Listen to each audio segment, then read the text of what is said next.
आपको सुन्नी बरेलवी बनाया है और बरेलवियों के मुकद्दर में वलियों की मोहब्बत लिखी है, वलियों की तौहीन नहीं लिखी है। ये करम है रब का।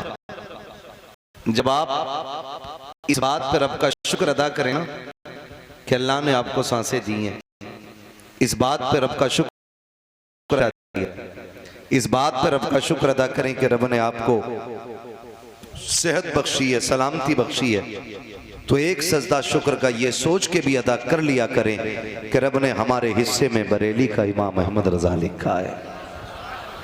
वरना यकीन करें, जिनके हिस्से में इश्क का इमाम नहीं ना, उन्हें इश्क की ऐन तक का पता नहीं, इश्क की ऐन तक का पता नहीं। ये रब ने हमारा मुकद्दर बनाया है।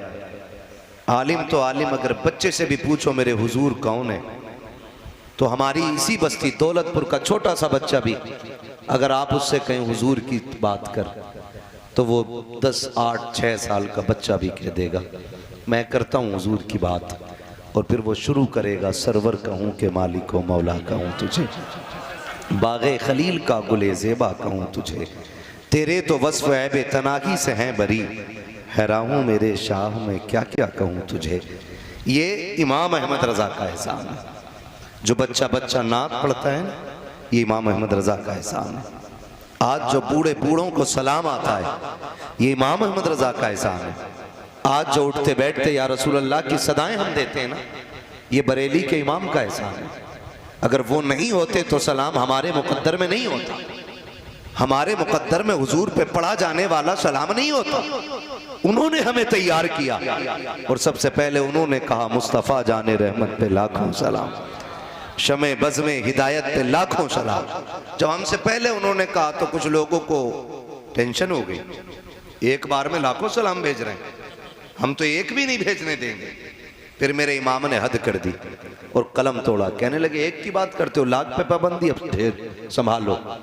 काबे के बदरुद्दुजा तुम पे करोड़ों दुरूद, तैबा के शम्सो दुहा तुम पे करोड़ों दुरूद। बात लाखों से करोड़ों पे आ गई, करोड़ों पे आ गई। तो शुक्र है रब ने हमें बरेली का इमाम दिया, बरेली का इमाम दिया।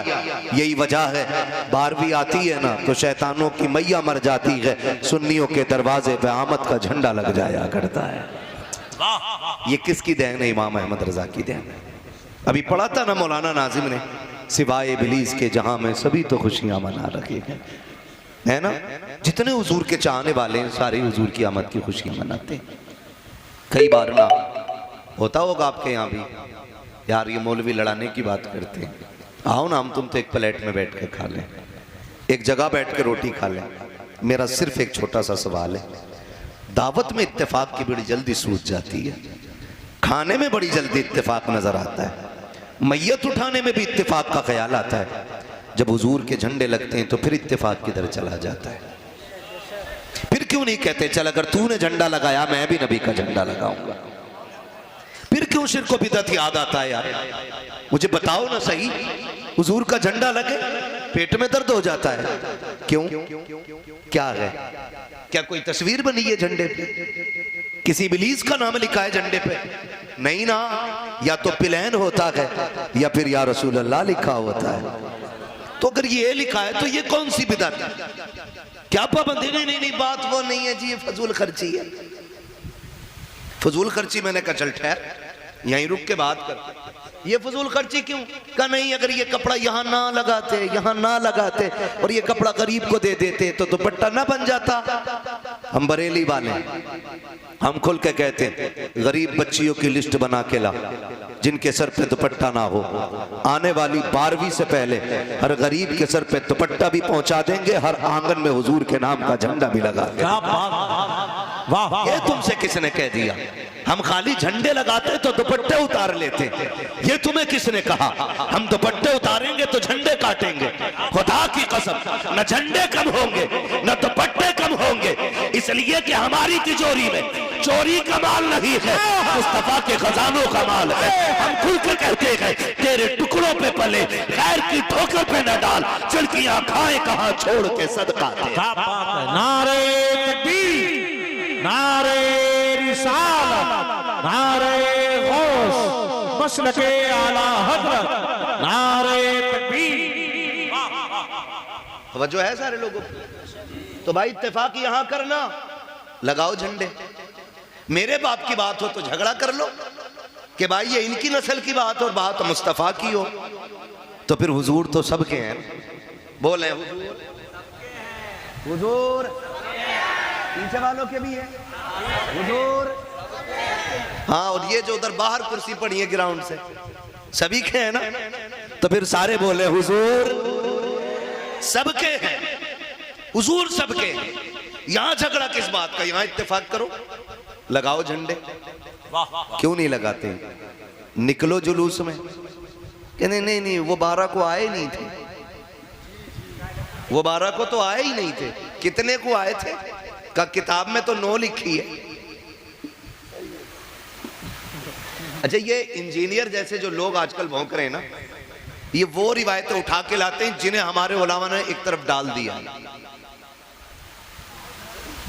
जिन रिवायतों पे इजमा है जमहूर का, उन्हें छोड़ देते, जिन्हें अलग किया है वो निकाल के लाते। कहते नहीं नहीं, वो 12 को आए नहीं, 9 को आए थे। मैंने कहा चल तू 9 मान रहा है, तू 9 को जुलूस निकाल ले, हम 12 मानते हैं, हम 12 को निकाल लेते हैं। पूरा महीना 12वीं का है यार, जब मर्जी करे तब निकालना, निकाल तो सही। फिर कहता नहीं नहीं, 12 को तो हुजूर दुनिया से गए थे। तो मैंने कहा फिर? कहा गम मनाएंगे, गम मनाएंगे।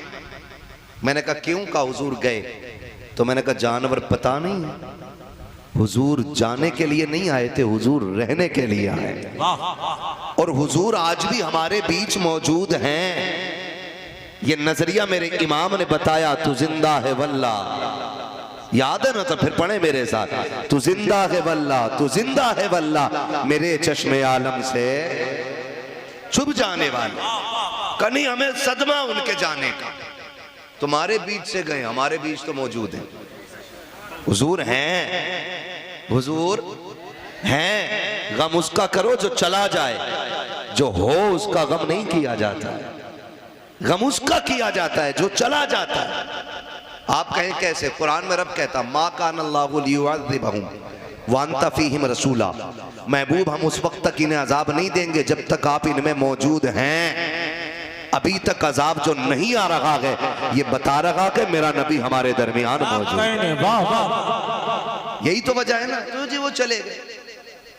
तो भाई तवज्जो है सारे लोगों की? चलूं आगे। और अगली बात, अब सारे तवज्जो से सुने। हुजूर आए, करम सिर्फ मुझ पे तो नहीं किया ना, पूरी कायनात पे हुजूर ने करम किया। पूरी कायनात पे, जहां उलमा पे करम है वहां अवाम पे भी करम है, और जहां मुसलमानों पे करम है वहां गैरों पे भी करम है। आप कहेंगे कैसे? सुने, मैं चैलेंज के साथ कहता हूं, जिसके घर में बेटी मुस्कुरा रही है ना, उस पर लाजिम है कि वो 12वीं तारीख में हुजूर की आमद की रात से पहले पहले हुजूर के नाम का झंडा लगाए। किसी भी घर में बेटी अगर हंसती है तो वो मेरे नबी का करम है, वरना सितम तो इतने थे कि बेटियों को जीने का हक नहीं था। जुल्म इतने थे कि बेटियों को जीने का अधिकार नहीं था। जीते जी बेटियां मार दी जाती थी, दुनिया में आते ही बाप दफन कर देता था। ये तो एहसान मानो मेरे नबी का। मेरे नबी ने अपनी बेटी को सीने से लगाया, फरमाया लोगों मेरी फातिमा मेरे जिगर का टुकड़ा है। आका करीम ने बेटी को जिगर का टुकड़ा कहा, फिर क्या था? फिर तो हर कोई बेटी को जिगर का टुकड़ा समझने लग गया। जिन बेटियों को जीते जी मार दिया जाता था, मेरे हुजूर की आमद से उन्हें जीने का हक मिला है। अगर किसी के घर में भी बेटी मुस्कुरा रही है तो एहसान मदीने वाले का है। सोचो तो सही, बेटी कितनी बड़ी नेमत है, हुजूर के आने से कितनी बड़ी नेमत मिली है। लोग बेटियों को इसलिए कत्ल करते थे ताकि कोई मेरा दामाद न बन सके, इसलिए बेटियां मार दी जाती थी ताकि हम जलील ना हो सके, इसलिए बेटियों को कत्ल कर दिया जाता था कि बेटियों को नहुसत समझा जाता था। मेरे नबी ने आकर के एक ऐलान किया था, ओ लोगों जिसने 3 बेटियों को पाला पोसा इज्जत से रुखसत कर दिया, उसको जन्नत में जाने की जमानत मोहम्मद दे रहा है। एक ऐलान किया मेरे नबी, एक ऐलान किया। जो बाप बेटी को कत्ल करता था नजरिया ही बदल गया। हालत ही बदल गई, हालत ही बदल गई। जो कत्ल करने पे लगा रहता था अब वो बेटियां पालने पे लगा है। मैं गलत नहीं कह रहा हूं, जाओ मंडी में जाके देखो, अगर कोई सफेद बालों वाला मजदूरों की लाइन में खड़ा हो, अगर कोई रिक्शे लेकर के मार्केट में बुढ़ापे में आके खड़ा हो गया हो, उससे पूछने की जरूरत नहीं है। समझ लेना उम्र इसकी भी आराम की थी, लेकिन जरूरत ने लाके खड़ा कर दिया है। ये भी आराम करना चाहता था, लेकिन मंडी में मजदूरों की लाइन में इसको हाजत लेके आ गई है। अगर पूछोगे तो रात से पर्दा उठेगा। पूछना बाबा बता तो सही, ये तेरी उम्र आराम की थी, यहाँ किस लिए आया है? वो 70 साल का बूढ़ा कहेगा अभी घर पे छोटी बेटी रह गई है, उसके हाथ पीले करने हैं। इस फिक्र ने मंडी में लाके खड़ा कर दिया है। खुदा की कसम कभी देखता हूं तो हैरत होती है। यही बाप बेटी को कत्ल करने पे था, आज यही अपनी जिंदगी बेटी के लिए लगा रहा है। मालिक बता तो सही, तूने बेटियों को क्या बनाया है? आज तक बेटी मेरी समझ में नहीं आई है। खुदा की कसम जब माँ चली जाती है तो माँ की कमी बेटियां पूरी किया करती है। माँ के बाद बेटियों के लहजे में माँ का प्यार होता है। आप कहेंगे कैसे? तो तारीख का ये बाब उठा करके देखना। हम जब छोटे हो खाना ना खाए माँ को फिक्र लगी रहती है। हम छोटे होते हैं घर में देर से आए माँ को फिक्र लगी रहती है। लेकिन जब हम बूढ़े हो जाए हम काम से लेट आते हैं, आज माँ तो नहीं है जो दस्तरखान पे इंतजार करे। आज माँ नहीं है जो हमारी फिक्र करे। हमारी बेटियां दरवाजे पे आ जाती है, कभी फोन की घंटी बजती है, अब्बा बता तू कब आएगा? दुनिया लौट के आ गई है, अभी तू नहीं आया है। खुदा की कसम ये लहजे बेटियों के होते हैं। आपसे गुजारिश करूंगा, तुम जाके मियाओं से कहते हो, पीरों से कहते हो बेटे की दुआ कर दो, और तुम्हें खुदा का वास्ता बेटे मांगो, तुम्हारा हक है, लेकिन बेटी भी मांग लिया करो, इसलिए कि बेटे बुढ़ापे का सहारा होते हैं और बेटियां मरने के बाद आखिरत का सहारा हुआ।